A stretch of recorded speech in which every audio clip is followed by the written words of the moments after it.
Wir haben es euch versprochen und wir sind wieder da. Die 74. Berlinale. Diesmal wieder mit CampusTV und ein paar neuen Gesichtern. Genau. Wie letztes Jahr wollte ich mal einfach fragen, was die Erwartungen sind und wie wir die Berlinale genießen wollen. Maja? Ich erwarte viele gute Filme und viel Spaß. Ich habe gar nicht so Erwartungen, ich lasse es auf mich zukommen und will aber auch Spaß. Bei mir ist die Sache, dass ich jetzt diesmal presseakkreditiert bin, was so nochmal eine andere Perspektive bietet hinter den Kulissen ein bisschen. Da bin ich auf jeden Fall gespannt und natürlich auf Martin Scorseses Ehrenbären. Genau, bei mir auch mit der Presse. Pressekonferenzen sind dieses Jahr neu. Werdet ihr im Video auch sehen. Also wir sind gespannt, was uns dieses Jahr erwartet.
So in general, deep friendship connects you both, so you thought, I'd like to have the chance to work with him again, so let's make a film centered more or less around him. Yeah, I guess so. I think, yeah, in some ways he's a kind of muse for me, so yeah, it was just like, I wanted audiences to see a different side of him. I thought that he was great in my last film, playing a sort of shy person, and I wanted to show him as a more extroverted person, which is more close to his real personality. That's wonderful, thank you. And what are your next projects that are coming up? I don't know. I got a few ideas, but I'm very superstitious. Anything after Berlin, maybe something in Germany? Sure, I hope so, yeah. It's a great country to film stuff in, so we're looking forward to it. Thank you very much for the interview. Thank you.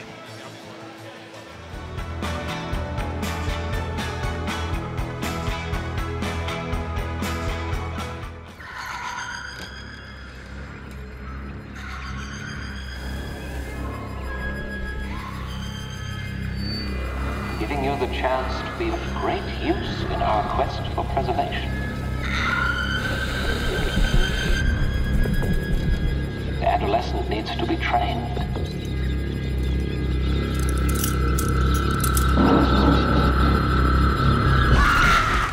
Ladies and gentlemen, Jessica and Wick. Lady, absolutely lady, it really is. And needs no introduction, of course, the protagonist of our film, Hunter Schafer. Welcome.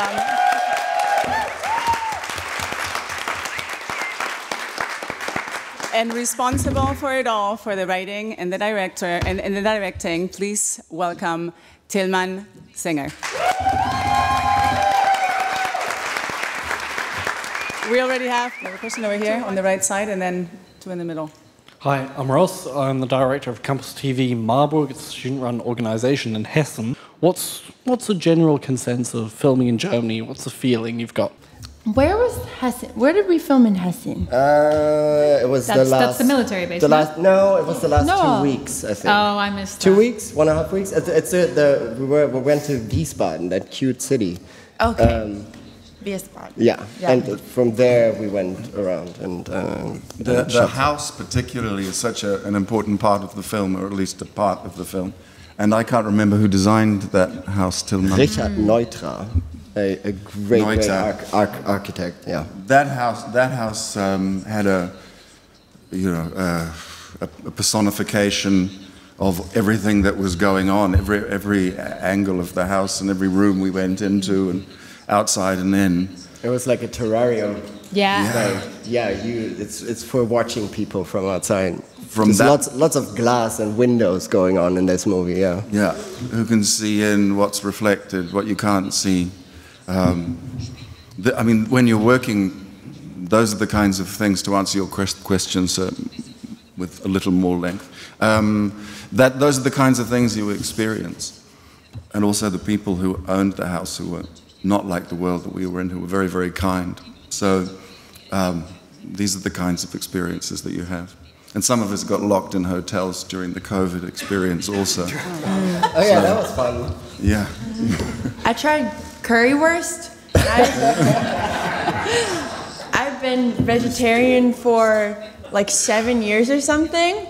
And you will be forever now. That was the end of it? I'm fully a meat eater now because of the currywurst that I had. Germany.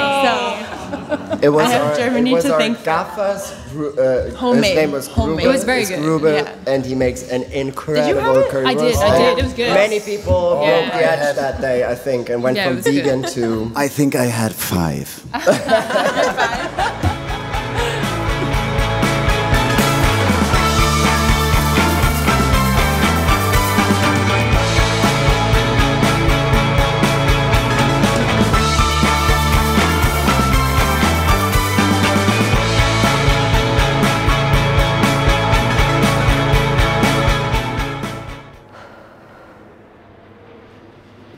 Did you see where he went?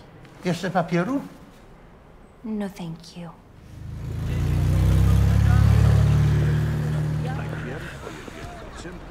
I asked you not to move, Dad. This is getting off to kind of a rough start. Ruti, I want you to meet my friend, Stefan. Yeah, hello. His driver, the best driver in Warsaw. Moja córka z Nowego Jorku. Bardzo mądra. My pleasure to drive you. Welcome.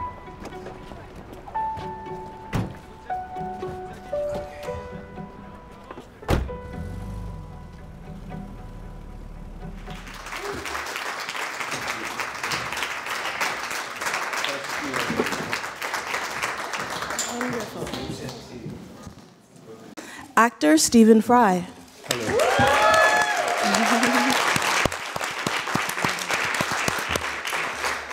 Executive producer and actor Lena Dunham.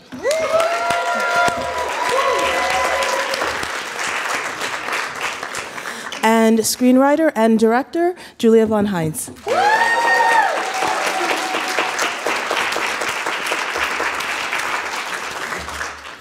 Wonderful. So let's begin and take some questions. Wonderful. So yes, in the center. Hi, I'm Ross. I run the student organization CampusTV in central Germany. And my question is for Ms. Dunham. You usually work in very comedic-heavy aspects. Yes, this is classed as a tragic comedy. The question is this a signifying change, maybe that you're going to go into different genres, like drama or other ways? It still has aspects of comedy, yes, but maybe is this a change to new ways for you? Oh, I always love the idea of experimenting with genre, and one of the reasons I feel so lucky is I was surprised that Julia thought of me for the movie. I mean, I joked earlier, I was like, but what about Margot Robbie? I was like, you could have anybody that you wanted.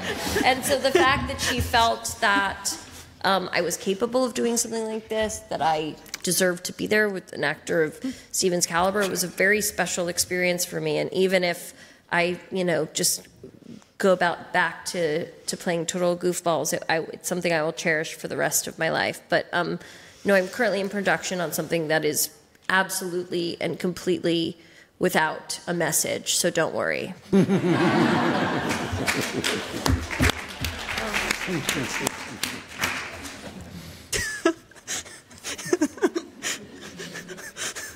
Ja, willkommen bei CampusTV. Wir sind heute in Berlin zur Berlinale und haben uns auch schon einige Filme angeschaut. Und heute haben wir einen Gast. Genau, vielleicht magst du dich einfach direkt selbst vorstellen, wie du heißt und was du gerade machst. Genau. Ja, ich bin Friedhof Töns. Ich studiere hier in Berlin Filmwissenschaft und habe auch neben dem Studium schon einige Erfahrungen gesammelt in der Filmwelt, nicht nur auf Studi-Filmsets, sondern auch bei größeren Produktionsfirmen und jetzt hier auf der Berlinale für Berliner Filmstudierende ist natürlich auch eine Pflichtveranstaltung. Und was gefällt dir sonst an der Berlinale? Auf welche Filme freust du dich? Welche Filme schaust du gerne? Ja, also zur Berlinale erstmal ist natürlich zu sagen, gerade für Filminteressierte ist es eines der Festivals, die am besten zugänglich sind, gerade im Vergleich mit anderen großen Festivals von Weltrang, mit Venedig, ganz besonders mit Cannes, die sehr abgeschlossen sind. Als Veranstaltung. Die Berlinale bietet natürlich schon seit jeher für Filminteressierte, für junge Filmschaffende noch ganz andere Möglichkeiten, die Industrie kennenzulernen und mal ein bisschen was von diesem Flair, von diesem Charme und auch von den Filmschaffenden, die hinter dieser Industrie stehen, mitzunehmen, kennenzulernen. In der Filmindustrie ist es natürlich auch so, dass besonders große Filmfestivals wie die Berlinale in Deutschland, aber natürlich auch zum Beispiel das Filmfest München,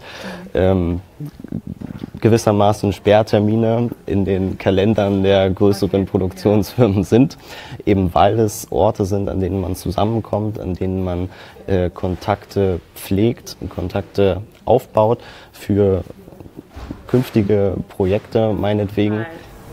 Schön, dass wir mit dir reden konnten, dass wir deine Eindrücke nochmal hören konnten und ja, wünschen dir da auch weiterhin ganz viel Erfolg und weiterhin eine richtig gute Zeit und ja, ganz viel Kreativität und ganz viele spannende Menschen und alles Gute. Vielen Dank, dass du dir die Zeit genommen hast. Sehr gern. Dankeschön. Danke.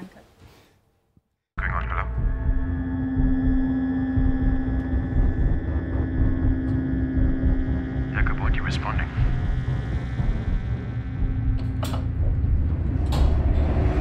I was lulled by the meditative sounds of your tube. Gute Frage, das ist seit 98 mache ich das. Also das ist dann das 26. Jahr. Und früher war das ja am Zoopalast. Da war im Interconti waren die Pressekonferenzen, da war das sehr, sehr viel kleiner. Und als es dann an den Potsdamer Platz gezogen ist, wurde es sehr, sehr viel größer. Und es gab aber auch schon noch sehr viel größere Premieren jetzt als diese hier. Also die Eröffnungen sind natürlich immer groß, aber es gab auch schon, Martin Scorsese hat ja jetzt zum Beispiel sein Konzertfilm mit den Stones vorgestellt und da war hier die Hölle los. Ja? Okay. Oder als Leonardo DiCaprio mal da war und so. Also das war schon so hexenkesselmäßig dann. Ja, dieses Jahr war es nicht so stylisch. Ja, also mit Carlo Chatrian und Maria Drissenbeck hat sich das Festival auch verändert. Ja. Mr. Sandler, you make so many movies with your friends and stuff. You're really living the dream. Do you say that's the best part about enjoying films, just making it with your friends, going on vacation with them? Try not really. We work hard, but it is great to be away with my friends when it happens. Yeah. So you absolutely thoroughly enjoy working with friends. Oh yeah, I know you do too. All right.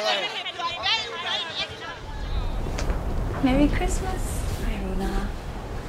Not got good news. There's no flights coming in today. What? There's a technical fault with the plane and there's no flights coming in at all. What about tomorrow?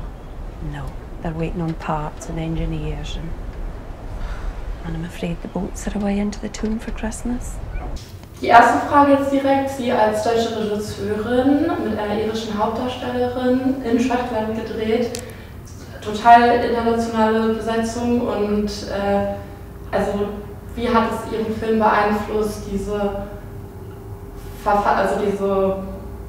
Einflüsse aus aller Welt? Das ist eine totale kulturelle Bereicherung, glaube ich, auf europäischer Ebene oder internationaler Ebene Filme zu machen. Ich habe ja nach Systemsprenger einen Film in Amerika gedreht. Das war natürlich erstmal für mich eine total krasse Erfahrung auf einer anderen Sprache. Und dann habe ich aber auch da gemerkt schon, wie schön das ist. War dann ein mexikanischer Kameramann und irgendwie Leute, wir haben aber in Kanada gedreht, mit einer teils amerikanischen Crew, da fing das schon so ein bisschen an. Und dann kam dieses Projekt zu mir und ich dachte irgendwie, was für eine geile Chance, ja, mit einer irischen Schauspielerin in England und Schottland zu drehen, mit einer deutschen Regie. Und dann war natürlich auch ganz viel Kernteam aus Deutschland mit dabei, wobei unser Kameramann Yunus Roy-Ima ist in der Schweiz aufgewachsen, hat aber türkisch-armenische Wurzeln. Also das ist einfach die Welt, in der wir leben. Und das ist auch wichtig, gemeinsam Geschichten zu erzählen, weil man dadurch wirklich, glaube ich, nochmal auch eine Verständigung auf menschlicher Ebene schaffen kann, jenseits von irgendwelchen vermeintlichen kulturellen Barrieren, weil wir haben alle viel mehr gemeinsam, als wir denken. Ja, das haben Sie auf jeden Fall sehr gut rüberbringen können. Das hat mir sehr gefallen. Thema Alkoholismus am Set. Wir bekommen ja immer wieder aus verschiedenen Medien mit, dass nach den Dreharbeiten oft nochmal irgendwie in Kneipen gegangen wird und getrunken wird. Wie sind Sie mit dem Thema an eurem Set umgegangen? Wird da auch mal getrunken oder war das da irgendwie eher tabu? Also wir haben viel darüber nachgedacht, ob wir jetzt so ein alkoholfreies Set werden müssten, der Geschichte gegenüber oder Amy gegenüber, und haben uns dann gesagt, nee, darum geht's nicht. Also es geht jetzt nicht darum, einen Film zu machen, der sagt, Alkohol ist böse, sondern es geht darum, einen Film zu machen, der sagt, für Alkoholiker ist es verdammt schwer, trocken zu sein. Das heißt aber nicht, dass jetzt keiner mehr ein Bier trinken darf. So. Und ein Filmteam muss auch irgendwie zusammenwachsen. Wir haben auch eine Party geschmissen in der Hälfte, ne? Das Bergfest, wie man das so macht, weil da gehört auch Feiern dazu. Und gleichzeitig sind wir natürlich aber auch aufmerksam in Absprache mit Amy, ob das für sie okay ist, ne? Für andere trockene Alkoholiker, die dabei waren, aber die alle sagen, hey, wir müssen damit leben. Wir können Alkohol gar nicht aus dem Weg gehen. Du kannst kaum aus dem Haus gehen und Alkohol nicht begegnen. Natürlich könnt ihr mal ein Bier trinken nach Drehschluss. Okay. Was waren denn Ihre persönlichen Highlights an dem ganzen Dreh? Was hat Sie total bewegt? Was hat Sie mitgenommen? Die Schwimmszene mit den Seehunden war die ich, glaube ich, am längsten erinnern werde, weil wir haben echt lange überlegt, okay, da ist so eine Szene, sie geht schwimmen und die Seehunde kommen, wie machen wir das, ja? Und dachten dann, VFX-Robben können wir uns nicht leisten. Haben dann Gummirobben diskutiert, dachten uns irgendwie, Gummirobben, okay, die schleppen wir dann mit hoch und dann brauchen wir irgendwie einen Unterwasser, der die hochhält und wie soll das werden? Und dann haben die Einheimischen gesagt, ach, wenn ihr zur richtigen Zeit an den richtigen Strand geht, dann kommen die schon. Und dann sind wir hingegangen und haben gedreht und sie ging schwimmen und die Seehunde kamen.